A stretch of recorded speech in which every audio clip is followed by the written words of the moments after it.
Allah Azza wa Jal did not deny that fear won't happen ever. Allah didn't deny that.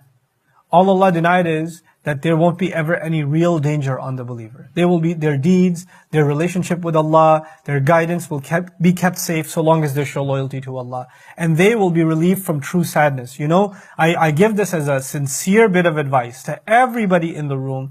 Allah Azza wa Jal created human beings in difficulty. In this life, there will be some kind of difficulty. Some of you are going to go through financial difficulty. Some of you are going to go through physical health difficulty.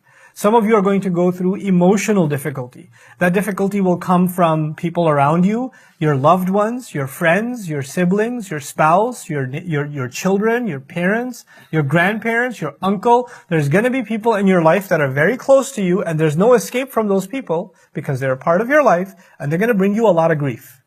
And they have before, and they continue to some of them. And there are certain problems in your life that have stuck with you for a very long time. There are people in the room that have been looking for a job for years, can't find. There are people in the room that are being buried under debt. Like they've just loan after loan after loan. They're crushed under debt. And it eats away at them. There are people in the room that have had a health condition or are taking care of somebody in their family who has a health condition. These are not small things to deal with. This is a very difficult thing trauma to experience. But when Allah says, لَا هُمْ يَحْزَنُونَ, Allah is saying something about His guidance. Remember yesterday I told you how He takes the most sad experiences and turns them into moments of joy?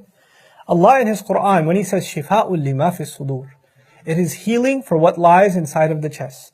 Allah is telling us that one of the most powerful ways you and I are going to be able to cope with our sadness may not disappear. Well, we're going to be able to cope with it. We're going to be able to deal with it. We're going to be able to get past it, and we're not going to allow it to paralyze us. And what is going to help us is the word of Allah, the guidance of Allah. The guidance of Allah actually strengthens the heart of a believer. The guidance of Allah actually gives you the emotional strength to be able to go through difficult times, which other people who don't have this guidance, they choose to just down an entire bottle of aspirin and end it.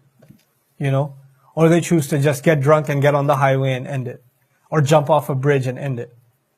But when people have Iman, they're in a different category. I love telling the story of a friend of mine who, in Louisiana, I'll be brief about it, because some of you may have heard me talk about it before. It's such an inspiration. This family in Louisiana, they lived in Baton Rouge, and in New Orleans actually, and they had car dealerships. And their car dealership was right on the water. Beautiful. Luxury cars. You know, and then Hurricane Katrina came back in the day. You remember Katrina? And this was like a religious family, no bank loans, no interest, no nothing. Everything was cash. And the waters rise, and all of the cars are gone in just overnight. They're done. The only car left was a Lexus LS 400, I think it was 450 or something. It's the only car left. And that's the one they escaped in. You know, and when I went to visit them a year later, he used to deliver pizza in that car.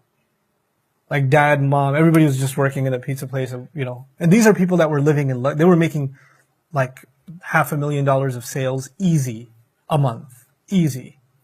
And from there, they're like working at a pizza. They don't own the pizza place. They're working at the pizza place. The whole family, you know.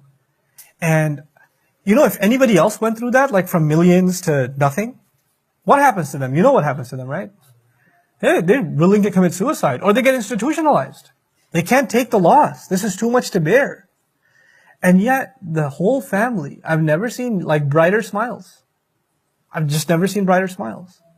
And I even asked one of them, what is it? Why are you guys so happy? You guys went through all this like stuff. They're like, you know, when business was good, it was good. But this client calls, this delivery is late, this shipment is coming, taxes are due, payroll, this, that, the other. I never had time to go to the masjid. And now, we just have work, and we can hear the adhan, we go pray. There's still a roof over our head, there's still food on the table. Life is much more peaceful. Alhamdulillah. Like, you can't have that if you don't have guidance. You can't have that. There are people who will just cry and lament. They'll drive by the drowned dealership every day.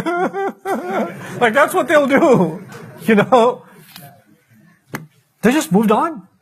And not just moved on, they're grateful to Allah for still giving them rizq and giving them halal rizq. That's iman. That's actually, you're being saved from a kind of sadness that for other people will kill them, will destroy them. They won't even be able to stand up anymore. And yet here you are. This is, فَمَنْ تَبِعَ هُدَايَ فَلَا خَوْفٌ عَلَيْهِمْ وَلَا هُمْ يَحْزَنُونَ.